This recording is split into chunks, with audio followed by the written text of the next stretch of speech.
Rink wide Vancouver. Pre-game, post-game, every game presented by Bodog. From sports odds to free casino games, make a play at bodog.net. Wadden and JPat here with you once again with another edition of the pre-game show as the Canucks are coming off, arguably, JPat, their biggest win of the season, most exciting win perhaps of the season. However, this time around, it's the Nashville Predators, not the Toronto Maple Leafs, expecting a different crowd for this one. Yeah, 20 games to go for the Vancouver Canucks. 20 games, usually you'd say that's the stretch run. Of course, the Canucks are not headed to the playoffs, so it's not really the stretch run. What this is 20 games now for Rick Tocchet and his new coaching staff to continue their evaluation process. Obviously, they liked what they saw in the 4-1 win over the Toronto Maple Leafs. Now they've got to find a way to back it up and do it again tonight against the Preds.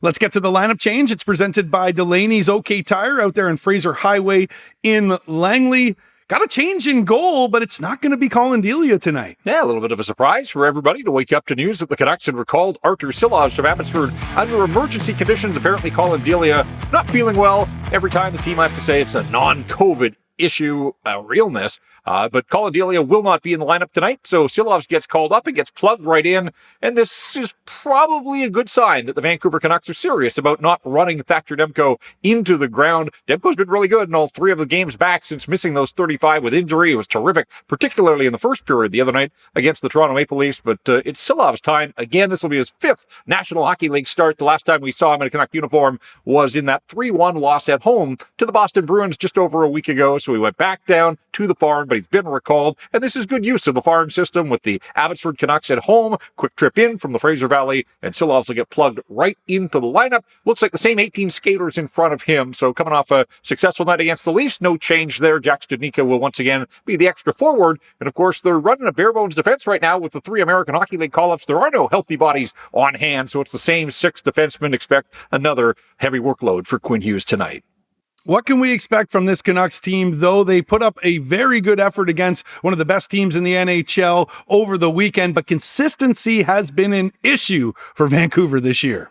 It really has. And even you look at the recent run of games, they've alternated wins and losses over their last 8. So they haven't really been able to follow up a good performance with another one. And we've seen some of the bad habits that have plagued this team all season long. They rear their ugly head again. They're getting saves, and Silovs was part of that. And of course, Demko. And so that helps. But even the last time they saw the Nashville Predators, and that's part of this stretch, gave up 4 goals. They had to come from behind late, got the 2 late goals in the final 90 seconds to get it to overtime. And of course, the Preds ended up winning in a shootout. So it's kind of been one step forward, one step back. And Rick Tocchet's record as the head coach would indicate that as well. 7-7-2 in the 16 games behind the bench. As mentioned earlier, it's going to be a different crowd here tonight. Different atmosphere at Rogers Arena. JPat, see if the Canucks can get up for the Preds. Yes, one thing to see the Leafs come through on a Saturday, hockey night in Canada. The rink was full, had all kinds of energy. Then you get Nashville on a Monday night. It's going to be a different crowd and a different animal altogether. And this is part of being a professional. You have to manufacture your own excitement level, your own enthusiasm. And again, the Vancouver Canucks trying to put back-to-back wins together for the first time since Christmas. So it's been a long time coming. You can't get on any sort of streak without the first one. They did that with the 4-1 victory over the Maple Leafs. But yes, it's not going to have the crowd behind them and urging them on and having the crowd battle the way that the crowds did the other night, the Leaf fans against the Canuck fans. So yeah, it's going to be a different atmosphere and environment in there tonight. And at the end of the night, we'll see if it's the same result for the Canucks. Canucks are starting to look good in these tight, low-scoring games, though. I think they're finding a comfort level, and some of that goes back to getting those saves. But yeah, you look at recent games, and I mentioned the Boston one. That's a 2-1 hockey game until Linus Ullmark scores into the empty net.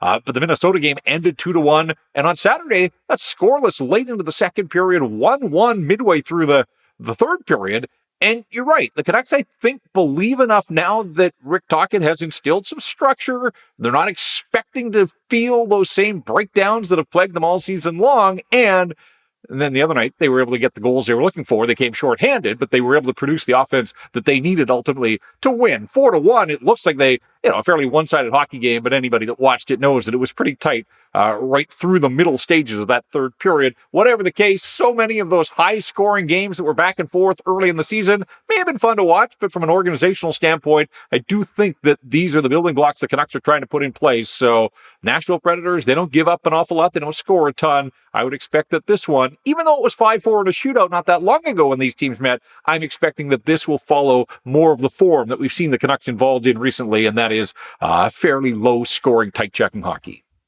Let's take a look at those Preds, though. They're coming off a win that is over the weekend over Chicago, and it was the new guy that got the game-winning goal.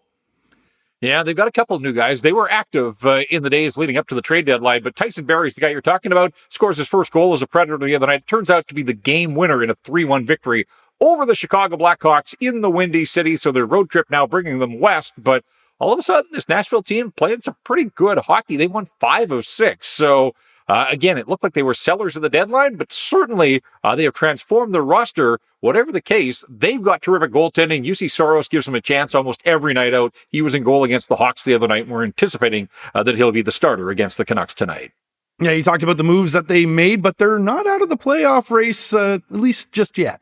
No, and some people think, oh, well, you look at their actions at the trade deadline, that looked like a seller in a team that's building for the future. And of course, longtime general manager David Poile announcing that he's handing the reins to Barry Trotz here. So it really is a team in transition. And yet, if you look, they're 6 points out, but they've got multiple games in hand on all those teams that are right above them, the teams that are sitting in the wild card spot. So, should Winnipeg falter? Should Edmonton come back to the pack a little bit? Even Colorado is still sort of struggling to find its form. Had been playing better of late, but lost in overtime to the Seattle Kraken on Sunday night. If any of those teams slips back, the Nashville Predators have games in hand. They're playing well. They're picking up points. So they're a long shot at this point, but they're not out of it, at least not yet.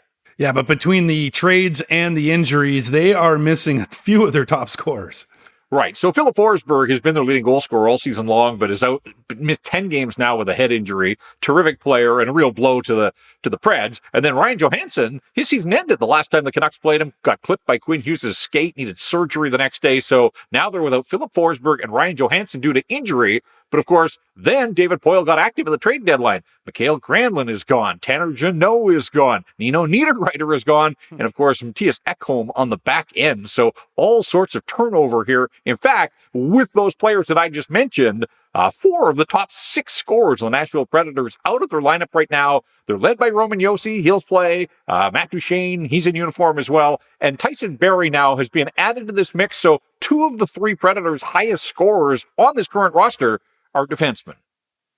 Speaking of defensemen, they got a new one, and he's going to face off against his dad tonight. Yeah, a little father-son reunion, if you will. We're talking about the Foote family here. Adam Foote now on board with Rick Tocchet as part of the coaching staff here. And Cal Foote was picked up from the Tampa Lightning as part of that Tanner Jeannot deal, the warm body, along with all the draft picks in the world, it felt like, that were coming to Nashville. So, yeah, it's going to be son on one side, father on the other. Just a little subplot to this matchup tonight. Let's get to the stat that stands out. It's presented by Jason Hominick at jason.mortgage. And the stat that stands out to me heading into this one is tonight is Tyler Myers' 900th National Hockey League game. Now, we know that Tyler Myers has struggled for much of this season, and probably never worse than the game in Nashville a couple of weeks ago when he was on the ice and behind the goaltender for a couple of goals, but he was on the ice for all 4 of the Nashville goals. Really struggled that night. Since then, though, he has played better, and I'm not sure that he's had a better night in a Canuck uniform than he did on Saturday against the Toronto Maple Leafs. The huge hit on John Tavares early, answered the bell when he was challenged by Jake McCabe, broke up the power play pass that led to the 2-on-1 that ultimately resulted in Elias Pettersson scoring what turned out to be the game-winning goal. So Tyler Myers was busy, he was active, he played a lot in the absence of other regulars. More of that, please, as he gets to 900 games. And the question is, he's got 1 year left on his contract. He's 33 now. There's enough time remaining on this contract. If he plays all of the remaining 20 games this year and he plays a full 82-game schedule next year, he would get to 1,000 National Hockey League games in the final week of the regular season next year. But he's got to stay healthy. He's got to play. And the question is, where will he play? Because we know with that final year of the contract and the salary that will be remaining after the signing bonus is paid out, he may be attractive as a trade piece in the offseason. But he's not thinking about the offseason or a new home. For this night, we salute Tyler Myers. 900, a nice milestone for him. That's the stat that stands out to me, brought to you by Jason Hominick at jason.mortgage. Let's get to my Bodog Best Bet. I've been on a bit of a cooler recently. Want to heat up here to finish off the season. I'm looking at Tyson Barrie. We just talked about him. He likes the apples. He's got 33 of them this year. I think he's going to get his first as a Pred tonight. At least one assist, plus 150. Tyson Barrie, you know he likes to get the points. JPat, he's going to get an assist tonight. Yeah, a BC boy, and there were a bunch of them on this Nashville team, so no stranger coming home for all these guys. And of course, Tyson Barrie, having played in the West for the bulk of his career, he's come through Vancouver an awful lot, familiar surroundings here, and I'm sure it never gets old. So my guess is he'll be up to the challenge, and we'll see if he comes through for you. Let's see if this person's going to be up to the challenge. Who is going to do something tonight for the Canucks? I'm looking at Andrei Kuzmenko. Now, he does something for the Canucks almost every night out. Of course, got the ball rolling with that deflection on the power play on Saturday against the Toronto Maple Leafs. He's been playing well and scoring a bunch. He's up to 29 goals in his first season in the National Hockey League. So I like nice round numbers. We talked about Tyler Myers playing game number 900. Andrei Kuzmenko with a chance to reach the 30-goal mark with 20 games still remaining. So who knows where he tops out, but 30 would be an incredible accomplishment. And would love to see him have a chance to celebrate in front of the home fans at Rogers Arena. So he has scored against the Predators in each of the first two matchups, and of course got the late one that sent it to overtime in Music City a couple of weeks ago. So we'll see if he can go 3 for 3 in games against the Preds, looking for his 30th goal of the season. Andrei Kuzmenko, do your thing. That's the guy that I'm looking at to do something for the Vancouver Canucks tonight. All right, well, let's see if the Canucks can play the role of the Predator and make Nashville their prey tonight at Rogers Arena. This has been another edition of the Rink Wide Vancouver podcast presented by Bodog. For Jeff Patterson, I'm Andrew Wadden. Remember, Rink Wide is the show that always scores.